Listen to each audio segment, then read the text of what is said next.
Good evening, I'm Dennis Ward. Welcome to APTN National News Weekend.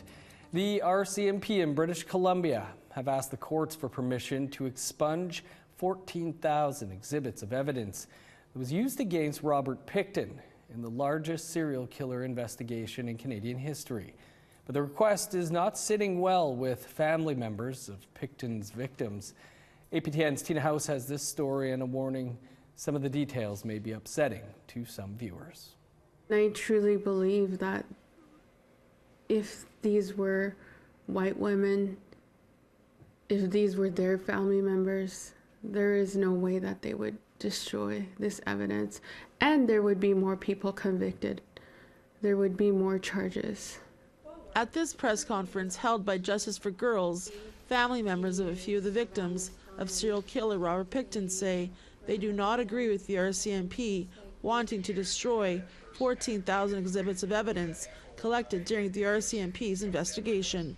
These cases of more than 50 women who disappeared from the downtown east side, some of whose remains were found on the Pickton farm, now stand as a stark example of the many ways that Indigenous and marginalized women and girls are failed by our justice system. The failures in these women's lives did not begin with a botched investigation or a scandalously flawed commission of inquiry. Many of these women's stories began while they were still girls, forgotten and failed by the foster care system, preyed upon by men who exploited and abused them with impunity for years before they became adults, and were handed up to predators like those on the Pickton farm. In 2001, a rookie RCMP officer went to the Pickton farm to follow up on a firearms complaint.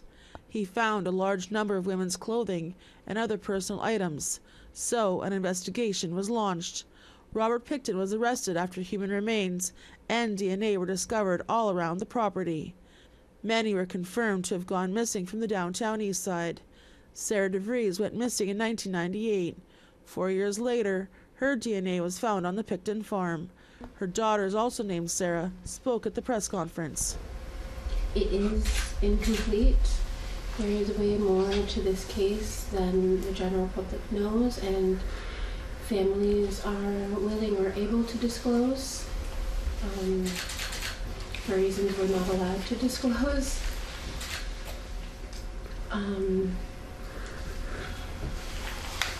It's not uncommon knowledge that Robert Pickton didn't act alone and there were more involved.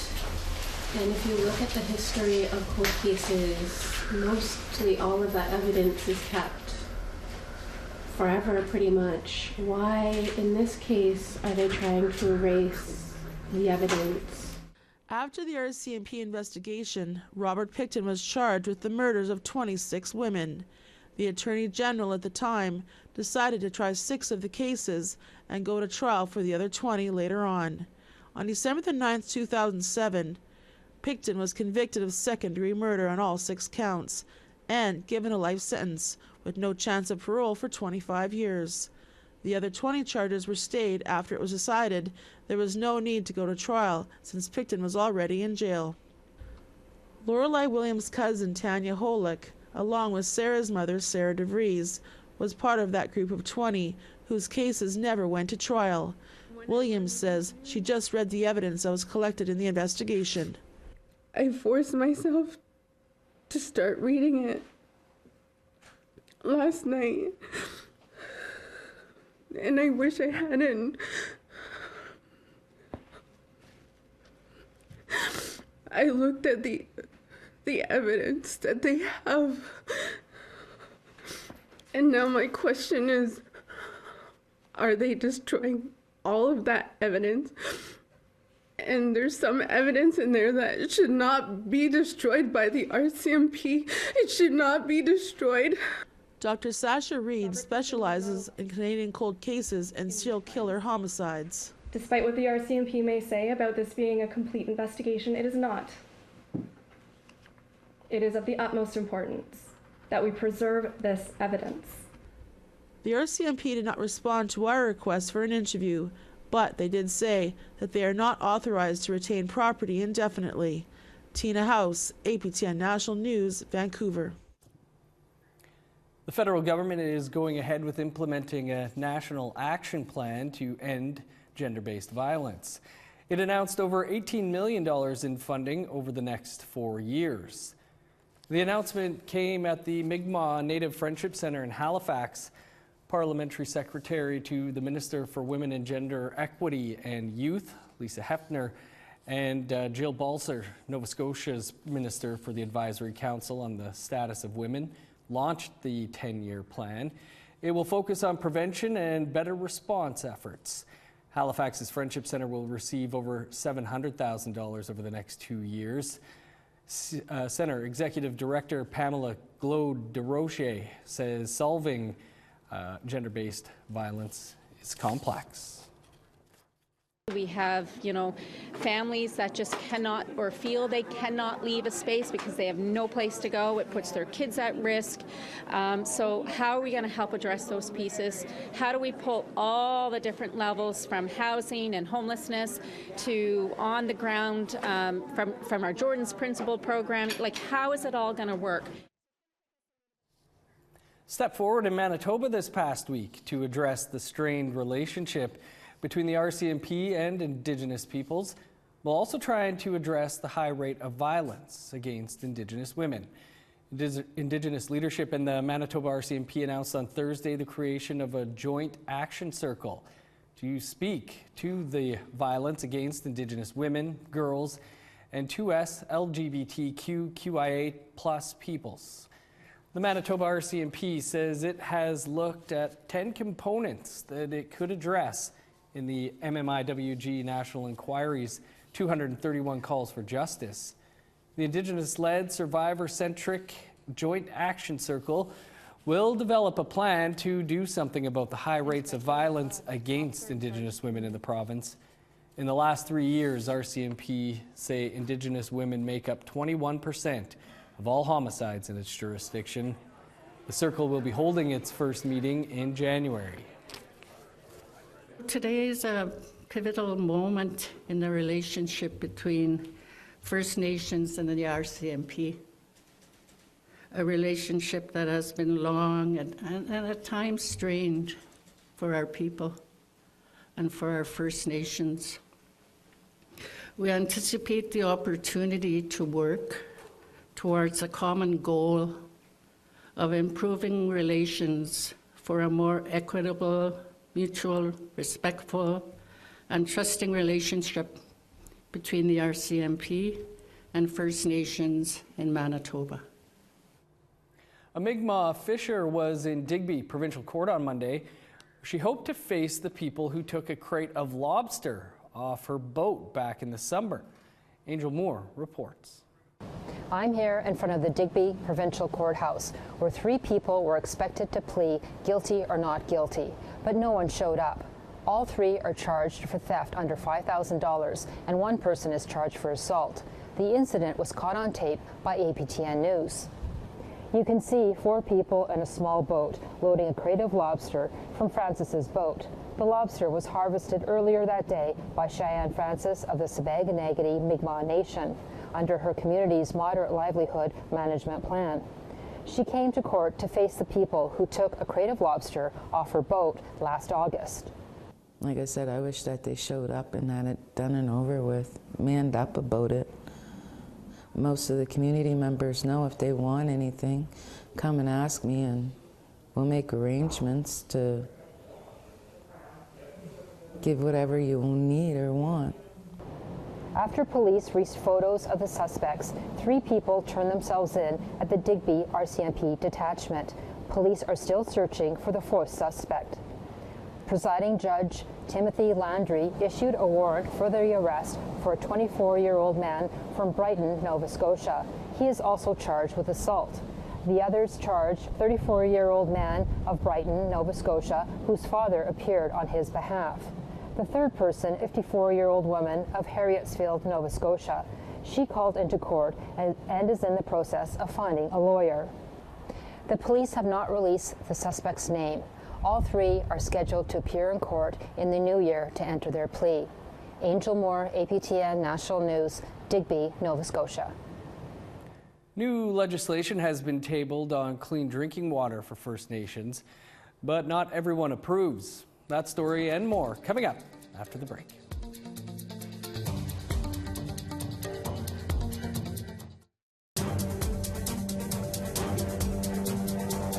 Welcome back.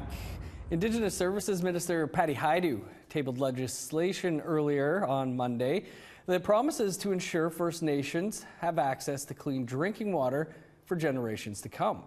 But as APTN's Fraser Needham reports, not everyone is on board. At a press conference in Ottawa on Monday, Indigenous Services Minister Patty Hajdu heralded Bill C-61 as the result of Ottawa and First Nations working together as equal partners. This bill reflects an immense amount of work, collaboration, and knowledge sharing from First Nations partners. And it's their work, their contribution, and their leadership that resulted in a bill that will protect clean water for generations. Cowess's First Nation Chief Erica Bowden agreed the legislation is a step in the right direction. It is a start, a beautiful start for all of us to work together with the covenant of treaty, our inherent rights as Indigenous people and all people who inhabit these lands to work together for the cleanest, the safest water that all of us could drink. Assembly of First Nations Regional Chief for Ontario Glenn Hare also said Bill C-61 has the support of the AFN. The AFN is confident that the proposed legislation addresses one of our most critical priorities as First Nations, ensuring safe and clean drinking water and adequate wastewater. The government says the bill recognizes First Nations self-government in relation to source water, drinking water, wastewater, and infrastructure on First Nations lands. But the Federation of Sovereign Indigenous Nations says the legislation is incomplete because it still requires communities to negotiate things such as maintenance funding. FSIN Chief Bobby Cameron says overall the government did not take enough time to draft the bill and it was done without enough consultation. They'll say we consulted and we sent some funding, but that's not enough. I mean, it's not enough to ram through legislation to say this is the good work we're doing. More time is needed. It's just that simple. You cannot rush something so vital, something that is life or death, such as water. You just can't rush it. There are currently 28 long-term drinking water advisories in 26 First Nations communities across Canada. Fraser Needham, APTN National News, Ottawa. A misstep in renaming a street has led a small town on the south shore of Nova Scotia to build a relationship with the Mi'kmaq Nation. As Angel Moore reports, it begins with consultation. Very disappointed from one colonial name to another colonial name. That's Stephen Labrador talking about the street name change from Cornwallis to Queen. Labrador is from Wasahoba, Mi'kmaq for the Acadia First Nation, and lives in Lunenburg, a few houses from Cornwallis Street. I see the sign every day, and it's a constant reminder of my ancestors and the struggles that they had back then. After the Anti-Racism Committee of Lunenburg, Nova Scotia recommended renaming Cornwallis Street, the town voted to rename it Queen Street. I think I'd like to be give somebody the credit of the doubt. I don't think there was really a malicious effort, and you have to consider that our good Queen just recently passed, and I would think, you know, they were insincere, very likely, in their... After Queen Street was announced, Mayor Jamie Myra says he received complaints, so the name change is on hold to consult with the Mi'kmaq community. Now, quite honestly, communication that I've personally had with the Indigenous community has been very positive. They haven't been near as negative or anti-Queen Street, for example. They're just happy we've started the reconciliation process. They're very happy we've removed Cornwallis Street. Lewis says consultation is a part of reconciliation. I think it's about time we make that transition, and we certainly don't need any more settler perspective. We need a true Mi'kmaq Indigenous perspective, and I think we're obligated as parents to give that to our children and grandchildren. Lunenburg is popular with tourists, so Myra says Queen Street was the likely choice. Now, in fairness, it was right around the time of Queen Elizabeth's passing, and Queen Elizabeth was a very well-respected and the longest living, queen of our time, probably and ever will be. So she was very well respected worldwide. So I could see where that all came from at that time. It was right around the same time that everybody was really honoring Queen Elizabeth. Labrador says he has faith Mayor Myra will consult with the Mi'kmaq. I would be very, very grateful if they changed it to a Mi'kmaq name. A final street name will be determined after consultation with the Mi'kmaq community is complete. Angel Moore, APTN National News, Lunenburg, Nova Scotia. Some eligible off-reserve First Nation members living in the city of Belleville will soon have access to affordable housing. It's part of a unique partnership between 3 First Nations and a real estate developer. Here's Annette Francis with that story. This old federal building will soon mean a new home for some First Nation individuals in the city. For the developer, Rick Summers, it's been a whirlwind project. We bid on the project, we closed last December, and we expect to have occupancy this December. And basically within 12 months, we got a permit, we did the demolition, and we've built it out, and as you can see, there's the entire 3rd floor is essentially done, just some finishing touches, and then the 2nd floor will be done soon. It's a development partnership between the Mohawks of the Bay of Quinte, Garden River First Nation, Missinaibi Cree First Nation, and Summers and Company. 19 of the 38 luxury units are affordable housing. Priority will be for members of the 3 First Nations, and then expanded to other Indigenous and non-Indigenous groups. So there's a mixture. The unit types are, we have 38 units. There was some requirements based on the bid, and we exceeded the requirements, and we got a couple more apartments. And so we have bachelor, a lot of studio apartments. We have a lot of 1-bedrooms, and the one we're in now is a 1-bedroom plus a den. And so for the most part, it's studios and 1-bedrooms, 1-bedroom, a den, like a 2-bedroom. And again, there's only 38 units. The building was accessed through the Federal Lands Initiative, which is a program that supports the transfer of surplus lands and buildings for the development of affordable housing. And there's a lot of excess government buildings. So we thought it's a good decision and very good to there's a big political thing going on right now. They're talking about all the excess federal buildings. So we think it's good as developers, and seeing it's a natural, logical solution to a serious problem. Frank Horn is the director of Indigenous Partnerships with Summers and Company. He says the idea for Indigenous partnerships like this began 3 years ago. He's pleased with the outcome.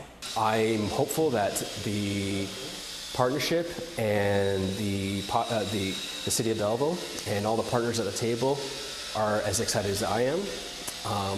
I'm looking forward to seeing families that need places to live, living here, and the off-reserve Indigenous community, the ones that will end up living here and making it their home. We hope that they will love it as well. According to Horn and Summers, more partnerships with other First Nation groups are in the works in Ontario. Annette Francis, APTN National News, Belleville. One of the Inuit members on the Nutrition North Canada Advisory Board has resigned due to the federal government's continued support for Israel amid the war in Gaza. Trevor Wright has that story. Last Friday, Beth Kyoturk resigned from her position on the Nutrition North Advisory Board. In a letter to Northern Affairs Minister Dan Vandal, she cited Canada's support for Israel amid a worsening humanitarian situation in Gaza. Then with everything that's happening in Palestine and the position of the current government, I just felt even more discouraged and felt, like I say in the letter, that reconciliation isn't really being taken seriously and it can't be really taken seriously when we're supporting a genocide today. Nutrition North subsidizes certain foods and non-food essentials in eligible northern communities to offset northern food costs. Moira Kotiark says she has seen some negativity about her resignation. She has mostly seen people supportive of the decision. She says others shouldn't be afraid to do the same. And I saw this as an opportunity in my position in my life to actually speak truth to power, to say what I really mean and say what's on my heart, and to really draw the links between colonization here in Canada and the colonization all over the world. APTN News reached out to Northern Affairs Canada for comment, but they didn't get back to us prior to publication. Trevor Wright, APTN National News, Iqaluit. Still to come, healing through beading. Stick around.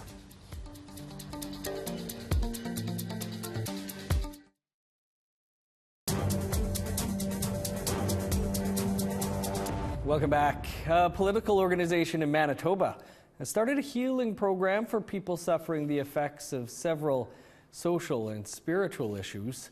As our Tamara Pimentel tells us, residential school and 60 Scoop survivors, among others, are reconnecting with their culture. I'm a new beader, my second time here, and I'm progressing quite a bit. For Brenda Medeiros, learning how to bead is self-healing. I did beading one time as a little kid. I was in a boarding school. I only learned for a little bit because I was told to, and then after that I just felt like I was based on a lot of rules. The Southern Chiefs organization in Manitoba represents 34 Anishinaabe and Dakota nations. Their Pathway to Healing program provides monthly beading workshops to people impacted by residential and day schools, the 60 Scoop, child welfare, and missing and murdered Indigenous people issues. Program lead Angie Hutchinson is also new to beading. So we know that those experiences and the history of colonization has created disconnects from families and communities as well as culture. And so this is an opportunity where we can provide a space where folks can come together to build community and to sit together and to visit and to build those connections and reconnect to culture. These candy canes and snowflakes will be ready to share with loved ones just in time for the holidays. I guess I'm going to have to raffle it off between my 24 grandkids. I don't know who the lucky one's going to. Tamara Pimentel, APTN National News, Winnipeg. Nice looking stuff there for the holidays. That's all the time we have for your APTN National News for this weekend. For news anytime, though, you can visit our website. That's aptnnews.ca. I'm Dennis Ward. Thanks so much for being with us. We'll see you back here next week.